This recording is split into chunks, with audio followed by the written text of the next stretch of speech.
Hello everyone, सभी का स्वागत है। सभी को जोहार, जय हिंद।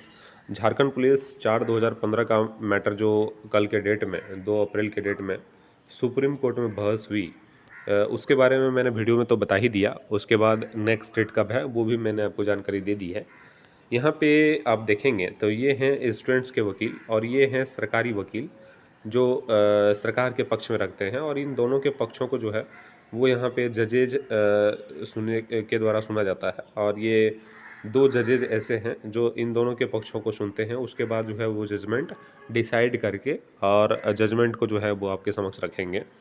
बाकी मैं इसलिए बोल रहा हूँ और ये पिक्चर दिखाने का मकसद सिर्फ इतना है कि यहाँ पे आप देखेंगे तो इतने बड़ी संख्या में जो है वो छात्रों के वकील हैं, और इसके कारण कुछ दिक्कतों का सामना करके डेट में जजेस को भी करना पड़ा, जो आप लोगों ने बहस में सुना भी होगा।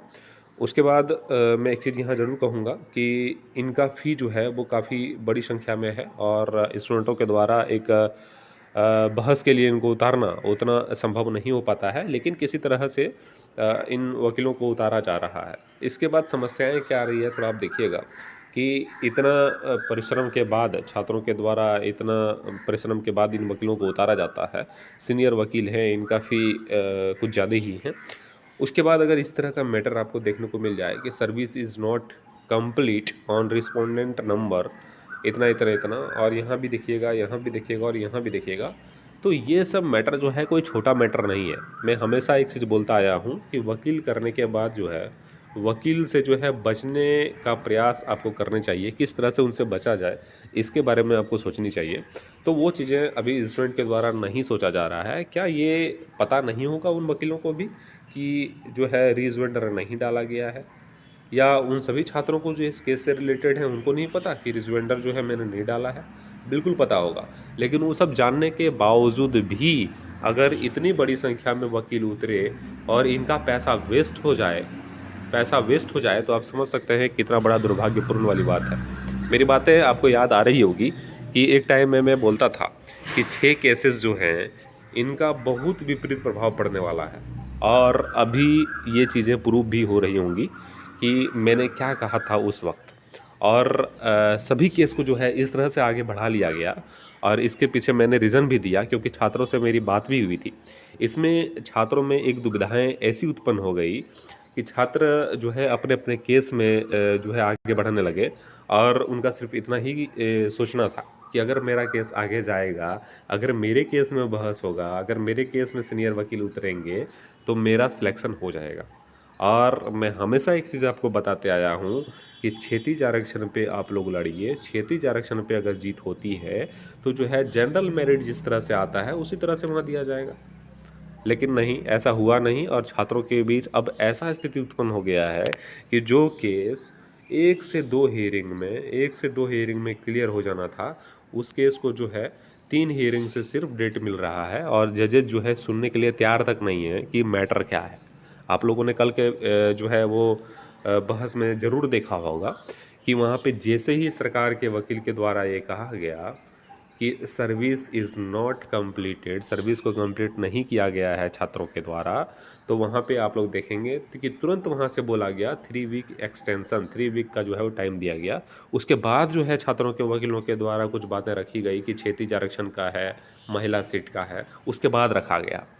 आप समझ सकते हैं कि जब तक आपका सर्विस क्लियर नहीं होगा, जब तक छात्रों के द्वारा या छात्रों के वकीलों के द्वारा जो प्रोसेस है उसको क्लियर नहीं किया जाएगा, तो वहाँ पे कोई भी वैल्यू, या जिस मैटर के लिए आप लोग लड़ाई लड़ रहे हैं उस मैटर का कोई भी वैल्यू वहाँ पे नहीं रह जाता है, क्योंकि जजेस जो है इतना समय नहीं देते हैं आपको। और इतने दिनों से आप लोगों ने करीब करीब 3 बहस का तो लाइव देखा कि किस तरह से वहाँ बहस किया जाता है। तो इसमें चाहिए कि सबसे पहले जितना भी केसेस हैं उसमें सारा सर्विस क्लियर हो। और ये पता कैसे चलेगा, तो अपने अपने वकीलों से बात करिए, और आपको खुद भी पता होगा कि आपने रिजवेंडर नहीं डाला है, जवाब नहीं दिया, तो वहाँ पे जो है इस तरह की गलती आपको नहीं करनी चाहिए। और गलती का परिणाम जो है इतना बड़ा पड़ता है, इस चीज़ को समझने की ज़रूरत है।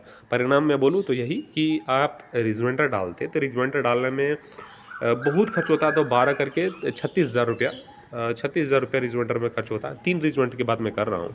लेकिन यहाँ पे आप लोग देखिएगा तो यहाँ पे करीब करीब 5 से 6 लाख का जो है वो खर्चा बेफिजूल का हो गया, क्योंकि इन वकीलों का फ़ी जो है वो तो देना ही पड़ेगा।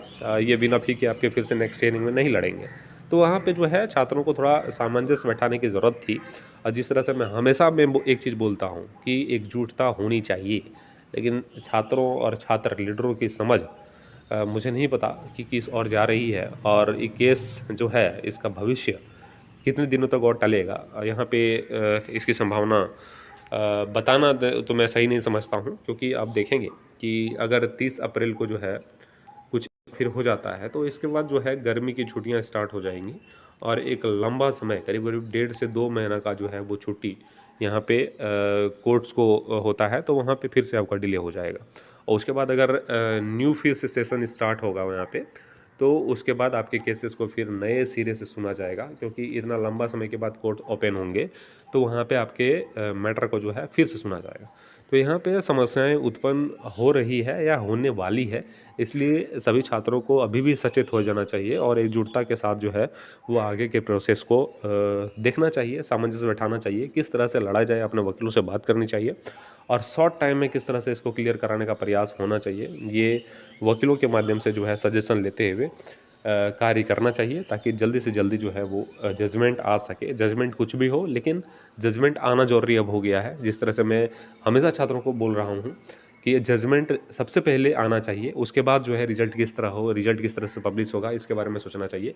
क्योंकि एक लंबा टाइम जो है वो आप लोगों ने सुप्रीम कोर्ट में बिता दिया है। इतना टाइम जो है हम मेरे ख्याल से एक भी केसेस में सुप्रीम कोर्ट में और सर्विस मैटर जो गया है वो इतना समय नहीं लगा है। मेरे ख्याल से सबसे पेचीदा मैटर जो है वो आपका 11 और 13 वाला मैटर था।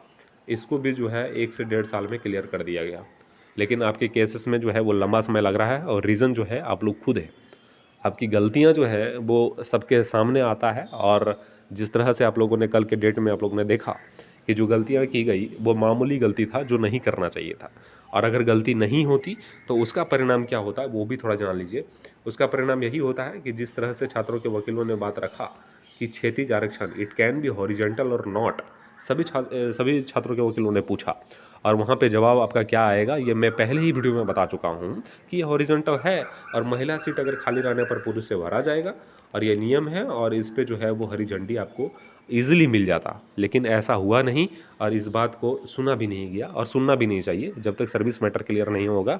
जजेस का साफ कहना है, और सरकारी वकील भी कभी इस पे सपोर्ट नहीं करेंगे, क्योंकि रिजवेंटर वहाँ पे चाहिए था। ठीक है, बाकी परिणाम तो जो है वो सुखद ही आएगा, सुझाव आए। और क्षैतिज आरक्षण पे अगर जिस तरह से मैं हमेशा छात्रों के लीडरों से रिक्वेस्ट करता हूँ कि एक ही मुद्दा आपके पास होना चाहिए, क्षैतिज आरक्षण। दूसरा नॉन ज्वाइनिंग, और कोई भी मुद्दा हो इसमें जो है ज़्यादा छात्र लाभान्वित भी नहीं होंगे, और मैटर जो क्षैतिज आरक्षण पे रिजल्ट आने वाला है उसको जो है वो सॉर्ट आउट करते हुए कम ज्वाइनिंग देकर, जिस तरह से नॉन ज्वाइनिंग की बात होगी तो वहाँ पे कम लड़कों का जो है ज्वाइनिंग कराकर शांत हो जाएगा। इसलिए बात ऐसी करनी चाहिए जहाँ सभी छात्रों का भलाई हो, और अधिक लड़कों का जो है वो ज्वाइनिंग हो सके। तो क्षैतिज आरक्षण पे जो है वो चर्चा नेक्स्ट बहस में भी होने की उम्मीद है, और इस पे हरी झंडी मिल जाएगी अगर सभी केसेस के जो है वो सर्विस क्लियर रहें, जितने भी प्रोसेस हैं उसको क्लियर करके छात्र वहाँ पे जाए। बाकी किसी तरह का कोई भी क्वेश्चंस आपके मन में अगर आ रहा है तो आप बेझिझक कमेंट करके पूछिएगा, मैं कमेंट में आपके प्रश्न का जवाब देने का प्रयास ज़रूर करूँगा। बाकी जैप 2011 वाले छात्र आप लोग भी इंतज़ार करेंगे, और क्या अपडेट है आपके केस से वो भी मैं जल्द बताने का प्रयास करूँगा। झारखंड कांस्टेबल 4 2015 वाले जितने भी छात्र हैं, मैं डिस्क्रिप्शन बॉक्स में आपको व्हाट्सएप ग्रुप का लिंक दे दूंगा। अगर जो छात्र ग्रुप में नहीं जुड़े हुए हैं वो आराम से जुड़ सकते हैं, वहाँ अपनी बातों को बेझिझक रख सकते हैं, आपका बात का जो है वो स्वागत रहता है। झारखंड कांस्टेबल का जो ग्रुप बने हुए हैं व्हाट्सएप ग्रुप, वहाँ पे तो किसी तरह की समस्या हो तो आप बेझिझक पूछ सकते हैं। बाकी इस चैनल पर अगर बने रहिएगा तो आपको अपडेट्स मिलते रहेंगे। आप सभी का शुक्रिया, धन्यवाद।